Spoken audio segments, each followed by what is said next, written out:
In Psalm 23:4, the Bible tells us the following: "Though I tread the valley of the shadow of death, I will fear no evil." However, in the presence of the man who stars in this story, fear is the only thing your mind can think of. Fiction has convinced us that monsters come from tales and stories that remain on paper, but history has proved that evil can take shape in the most dreadful forms within humanity. If you don't believe it, prepare yourself to discover that monsters are real. Today, we will witness the life of a man so bloodthirsty that his enemies spread his legend far and wide across Europe, with tales so horrific they seem to blur the line between fact and fiction. Known throughout history as one of the most sadistic rulers, he is nevertheless considered a hero in his homeland for restoring order and fighting for his people's sovereignty. The monster that inspired Bram Stoker to create one of the most iconic characters in 19th century literature. Today, the world knows him as the legendary Count Dracula. But in the 15th century, his enemies and anyone who dared to challenge him, terrified, knew him as the Dark Prince of Wallachia, Vlad III, the Impaler.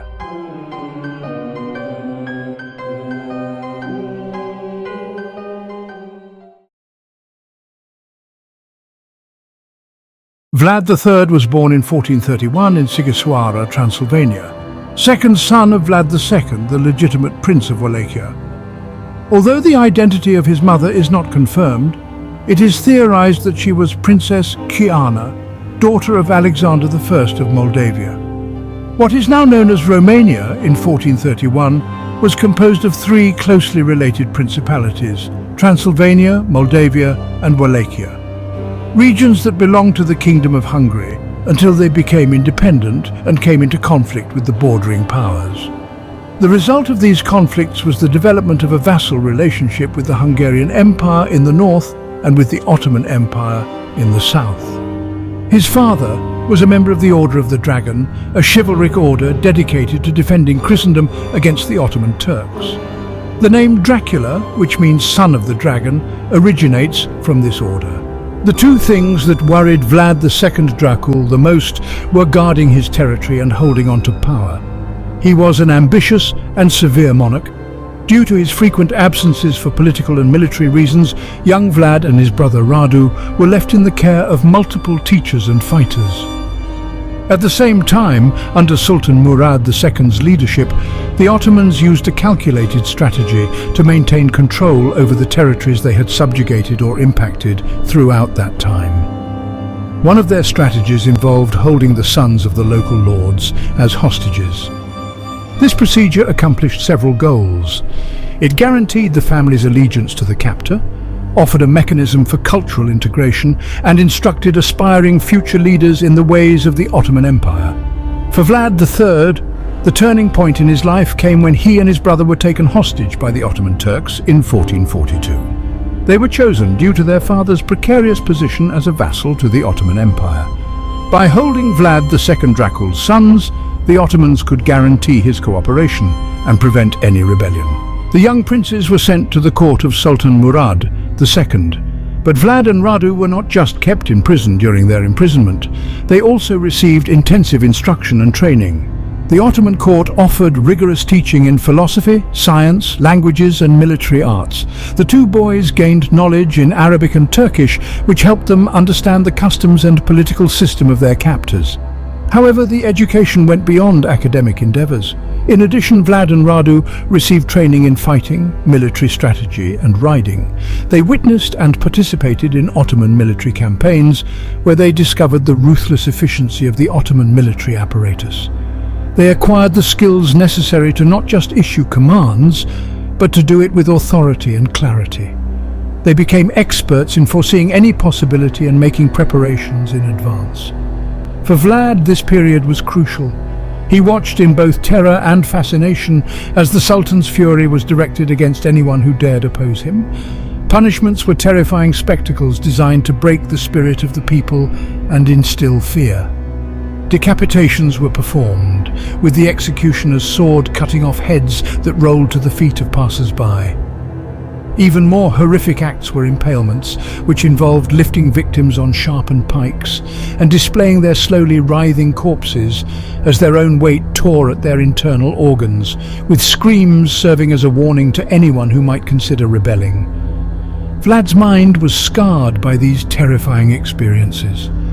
His own authority was shaped by the horrific screams of the condemned, the blood-stained ground, and the relentless brutality. Here, Vlad learned to dominate the psychological impact of terror and realized that when wielded mercilessly, fear could be as powerful a weapon as any sword. During their captivity, Radu became favored by the Ottomans. Unlike Vlad, who resisted their influence and harbored a deep resentment, Radu adapted to their ways and earned their trust. After 6 years under the tutelage of Sultan Murad II, Vlad was finally allowed to return to his homeland. However, his brother Radu had completely changed his mindset, and after being favored over Vlad for all those years, Radu decided to stay as a direct ally of the Ottomans. This change made Vlad the main heir to his father's title. The captive boy was now a young man, and when he returned home, Vlad discovered a Wallachia engulfed in poverty as a result of internal conflict and outside threats, as well as a cycle of betrayal that had destroyed his father when he was deceived and assassinated by local boyars. Without the support of his brother, Vlad knew he had to become something far more sinister than a simple man if he was to restore his family's honor and the safety of his people. Vlad prepared himself for difficult decisions and actions, but what he ended up doing was something downright more horrifying than he could imagine.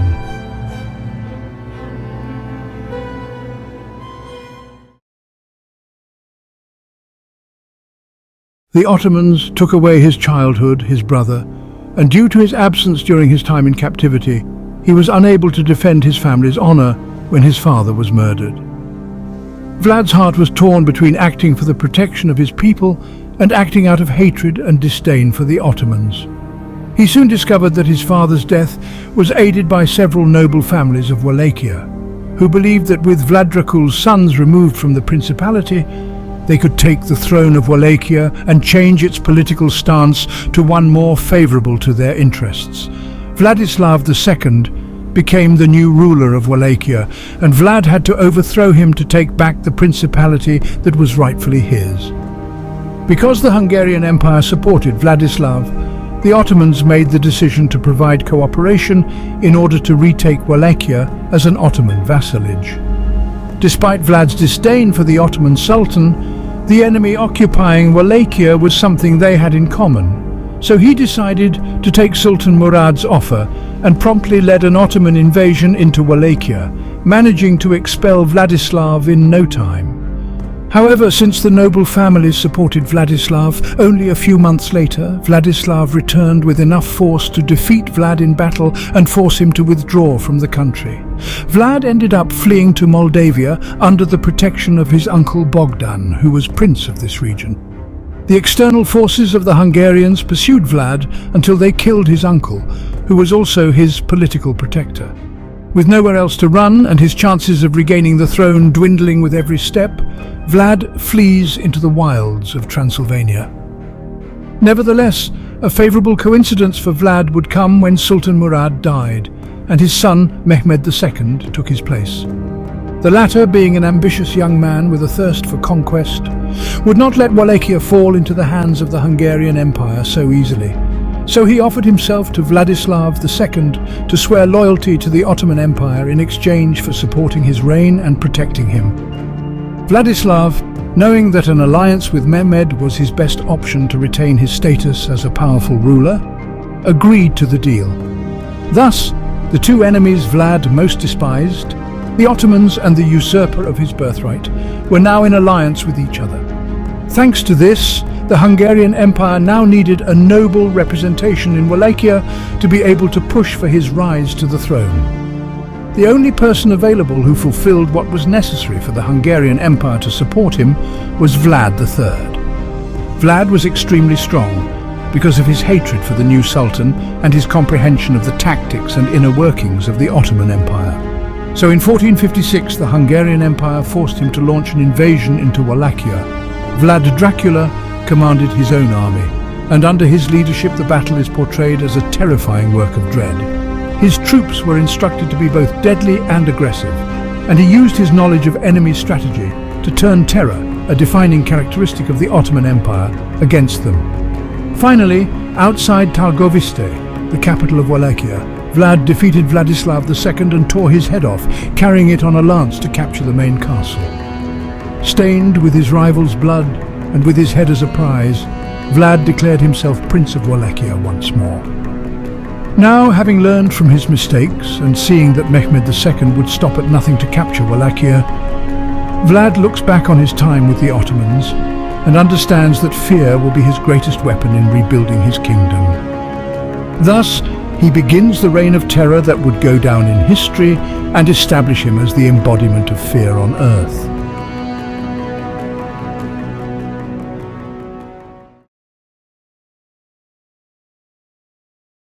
Vlad realized that his principality was even more devastated than when he had returned from captivity. The constant campaigns between Ottomans and Hungarians had stopped the trade, destroyed the fields, and security was non-existent. His first mission was to regain control of his people. He began by getting rid of the nobles who were not related to him, those who orchestrated the betrayal of his father and supported Vladislav in the first place. He invited more than 200 nobles to a banquet under the pretense of finally resolving past differences. After the traitors and conspirators finished dinner, Vlad ordered his soldiers to capture them all and take them to the ruins of the old castle in Wallachia, where they were forced to do labor by being whipped, denied food or water, and left to slowly die. Vlad would punish them with a measure of which they had only heard whispers, following the lessons the Ottomans had imparted to him as a boy. To make a statement, the aristocrats who were too weak to work were impaled alive and put on display outside the abandoned castle using a stake with a reinforced spike at the top. The nobles perished one by one until there was nothing left of these traitors but a corpse that was left outside to shrivel into bones. Vlad established a zero-tolerance policy for criminals and corrupt nobles, even if they were minor crimes. According to reports, the police in charge of security would conduct night patrols once a week, hunting down reported criminals and raiding the most unsafe places throughout Wallachia without fear of bloodshed. Those who challenged Vlad's methods received the same punishment as the nobles who betrayed him. In some cases, his victims were tortured for weeks and released to spread rumors through the streets of Wallachia. Let anyone who believed they could still commit criminal acts in Wallachia know that the Impaler would not tolerate or make any exceptions. But despite the disproportionate violence, the pacification of the region was beginning to be noticed.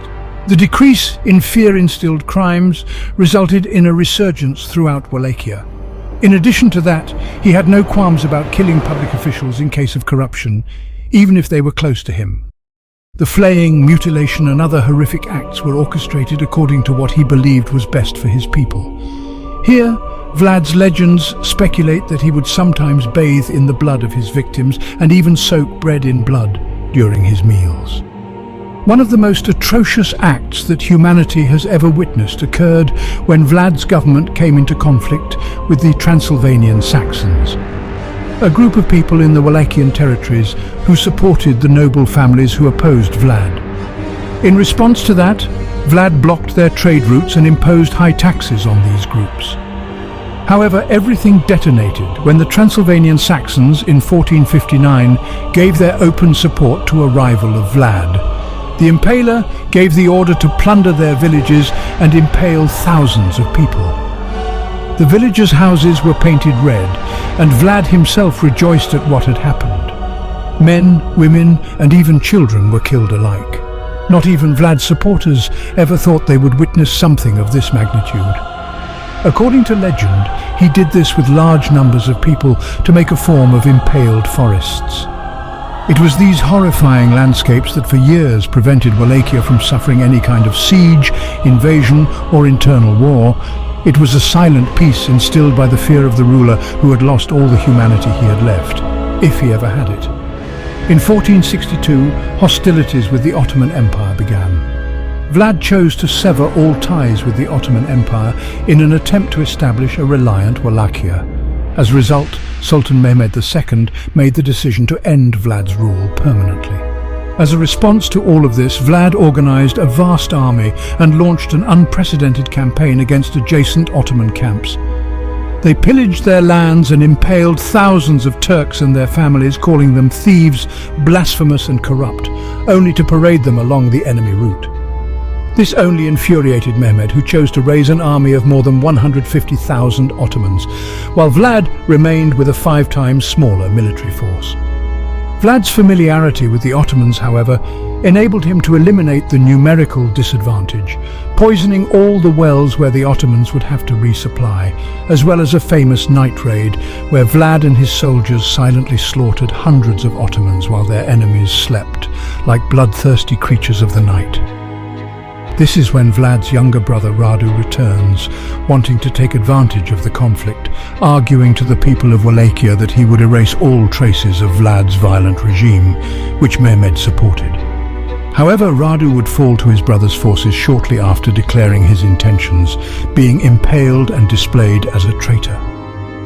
After years of resistance, Vlad ended up losing the throne of Wallachia, after the Ottoman Empire used much more force than anticipated for a territory as small as Wallachia. It is said that when Vlad was captured, his head was cut off and sent to Sultan Mehmed, and his body was mutilated into several pieces.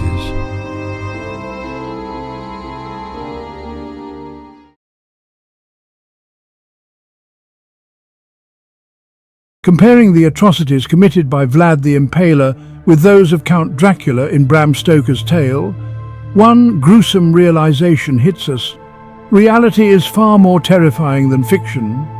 Although there is no exact number, historians estimate that Vlad the Impaler killed between 50,000 and 100,000 people, most by impalement. Vlad's legacy is mostly remembered for its violence, the images Vlad left behind in his campaigns, and in his pursuit of justice for his people, horrified all of Central Europe.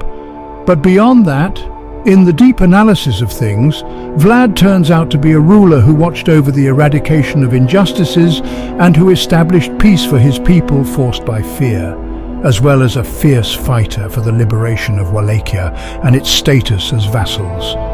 His life and deeds inspired the creation of Count Dracula, a character that would forever cement his place in the annals of horror.